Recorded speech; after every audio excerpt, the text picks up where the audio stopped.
Tapi kalau ini tidak dipercaya lagi, maka ya isu ini akan menjadi satu isu yang nggak ada akhirnya, yang kemudian menjadi satu keyakinan di kelompok para pendukung Roy Suryo, pada akhirnya Jokowi memang nggak punya ijazah. Mau dibuktikan bagaimanapun, mereka nggak akan percaya itu semua. Nah, kalau ini yang terjadi, itulah yang saya sebut sebagai pembusukan yang sangat-sangat sistematis.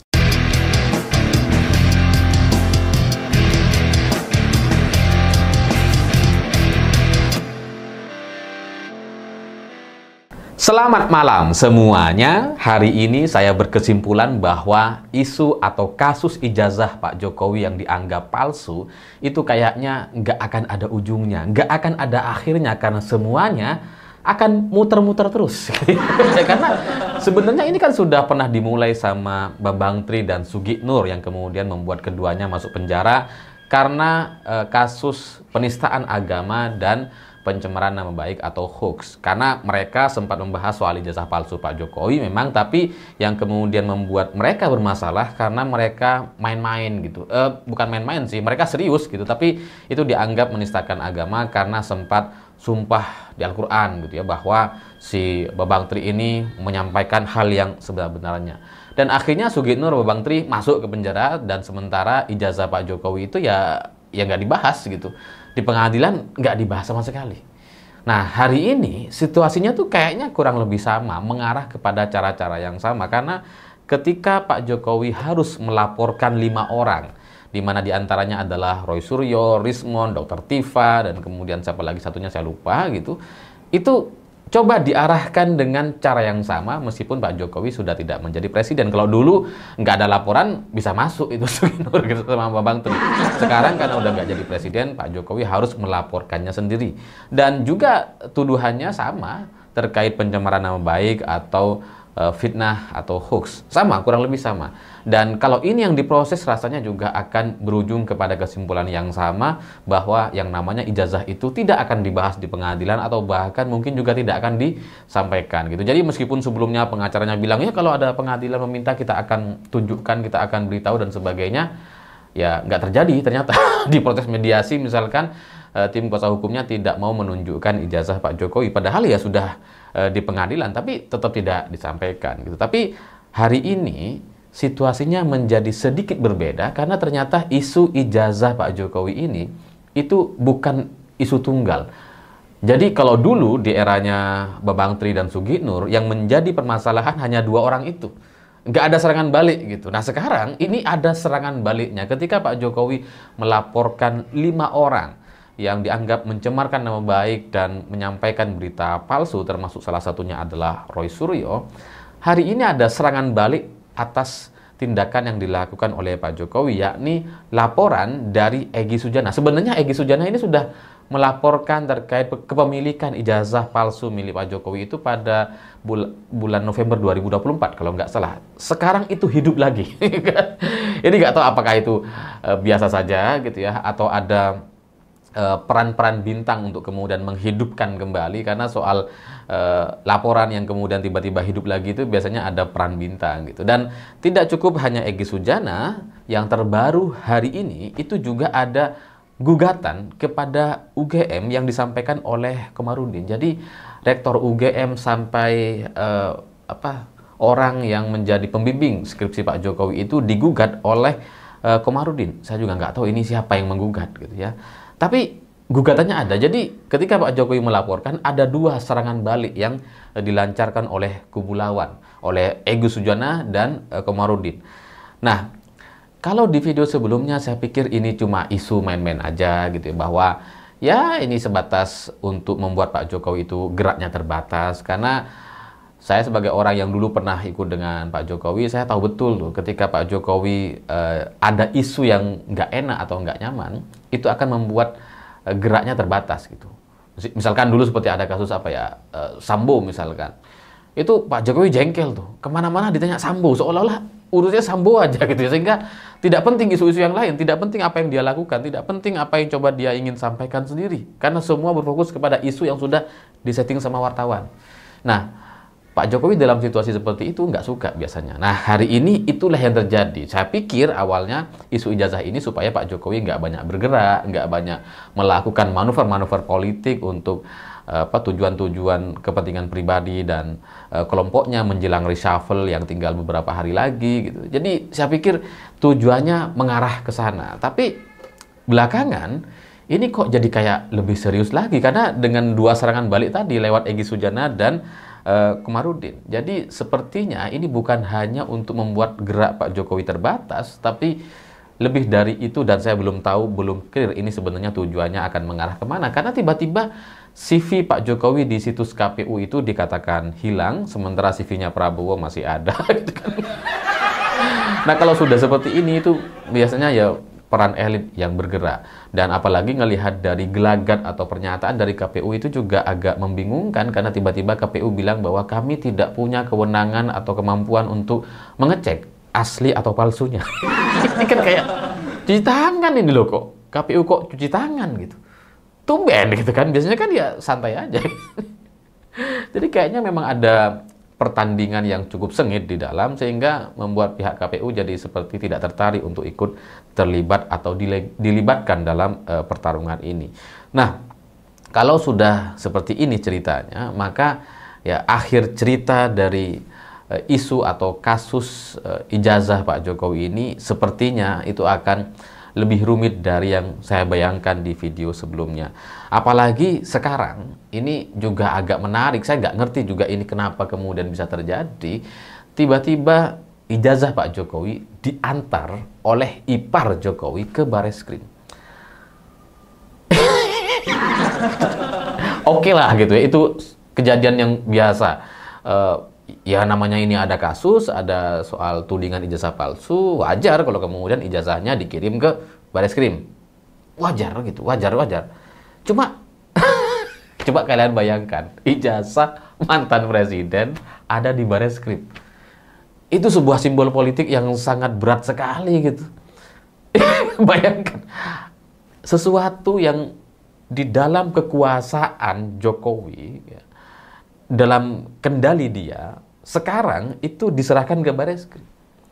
Itu kan menunjukkan bahwa dia seperti sudah tidak punya kendali atas ijazah yang dia miliki hari ini. Yang sebelumnya ditunjukkan ke wartawan, nggak boleh difoto ya, gitu ya. Itu kan menunjukkan bahwa Jokowi punya kendali luar biasa, gitu. Hari ini ijazahnya ada di Bareskrim. bukan dalam pengendalian Jokowi. Jadi, ini yang menurut saya aneh atau janggal, sehingga rasanya akhirnya ini nanti akan lebih seru dari apa yang pernah saya bayangkan. Karena ketika ipar Jokowi harus datang langsung menyerahkan, diutus untuk menyerahkan ijazah ini gitu ya. Karena ini kan menunjukkan bahwa sampai seorang Jokowi seperti juga tidak percaya kepada kuasa hukumnya sendiri. Sampai iparnya yang ngasih gitu, sampai pihak keluarga yang harus menyerahkan. Padahal kasus ini kan sudah diserahkan kepada kuasa hukum.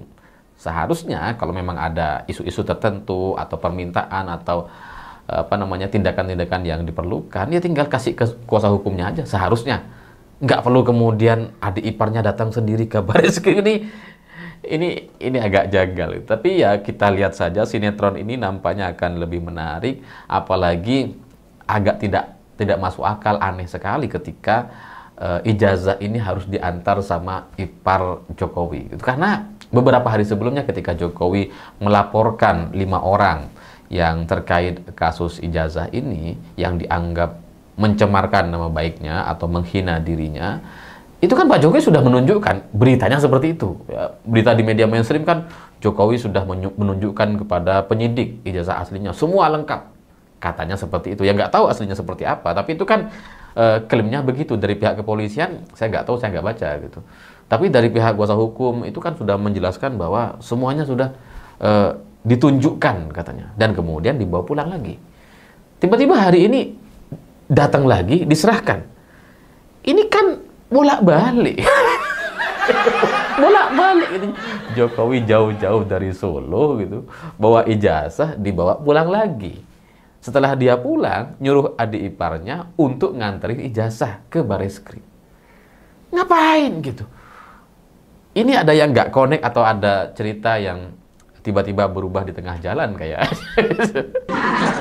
Jadi ya sebenarnya saya malas untuk membahas ini gitu. Meskipun di sosial media sekarang kan udah banyak orang yang membedakan antara foto Jokowi ketika di ijazah dengan foto Pak Jokowi hari ini. Ada orang juga membedakan antara giginya yang tidak sama, padahal gigi orang dewasa itu pasti tidak berubah biasanya gitu.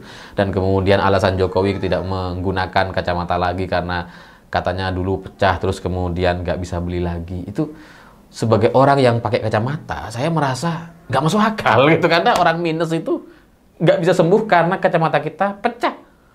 Seandainya kita bisa otomatis sembuh, mau saya pecahin ini.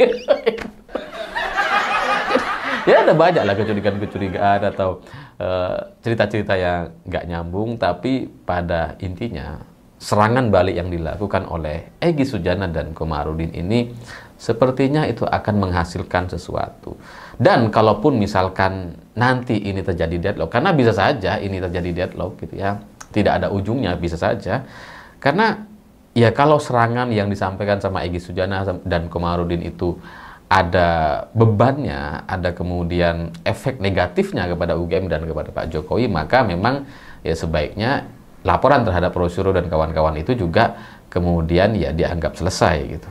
Tapi kalau itu sama-sama berjalan, dua-duanya mengarah kepada pembuktian dan sama-sama ingin menunjukkan adu kekuatan, saya curiga ini akan berakhir ke situasi yang tidak biasa, di luar prediksi banyak orang. Dan kita tunggu saja apakah ijazah yang sekarang ada di Bareskrim itu nantinya akan bocor ke media atau akan bocor kepada publik, atau apakah akan ditunjukkan ke publik. Saya nggak tahu itu kenapa kemudian tiba-tiba harus ada di Bareskrim hari ini gitu, padahal kalau memang ini mau ditunjukkan kan bisa nanti di pengadilan aja misalkan gitu ya.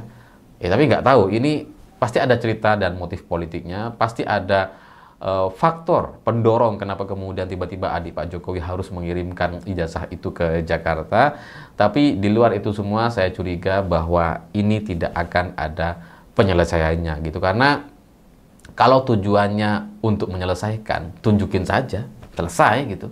Soal urusan percaya nggak percaya, urusan nanti. Tapi kalau seperti sekarang dibuat rumit seperti ini, ijazahnya ada di Bareskrim, ini nampaknya akan mengarah kepada pembusukan gitu.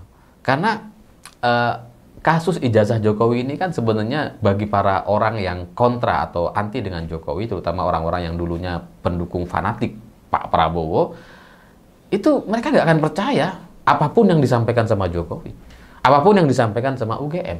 Karena isu ini udah dibantah berkali-kali gitu. UGM udah bilang itu asli, teman-temannya dikumpulin, sampai kemudian dosen pembimbingnya ada, ditunjukin sama Jokowi. Ya nggak tahu benar atau enggaknya gitu. Tapi pada prinsipnya orang-orang yang anti Jokowi nggak percaya itu semua.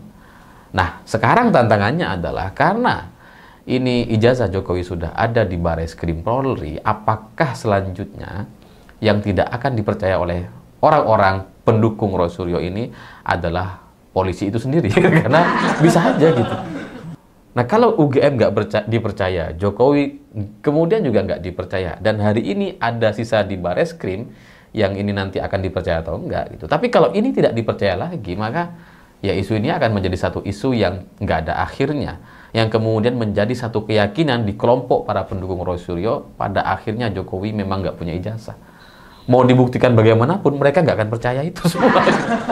Nah, kalau ini yang terjadi, itulah yang saya sebut sebagai pembusukan yang sangat-sangat sistematis. Dan dengan dua serangan balik yang disampaikan sama Egy Sujana dan Komarudin itu, saya melihat ada sesuatu yang sedang mereka siapkan. Karena dugaan atau laporan melawan hukum yang disampaikan sama Komarudin, itu sepertinya akan menyalahkan UGM karena memberikan pembelaan atas dasar sesuatu yang tidak berdasar.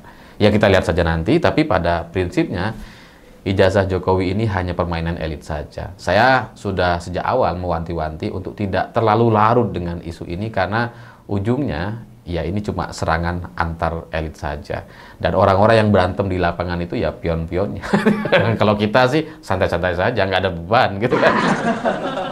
Ya nggak terlibat di sana soalnya. Tapi ya semoga pada akhirnya ini mengarah kepada kesimpulan, ya meskipun pada akhirnya saya juga ragu itu akan bisa diakhiri. Saya pikir itu. Terima kasih sudah menonton. Begitulah kura-kura.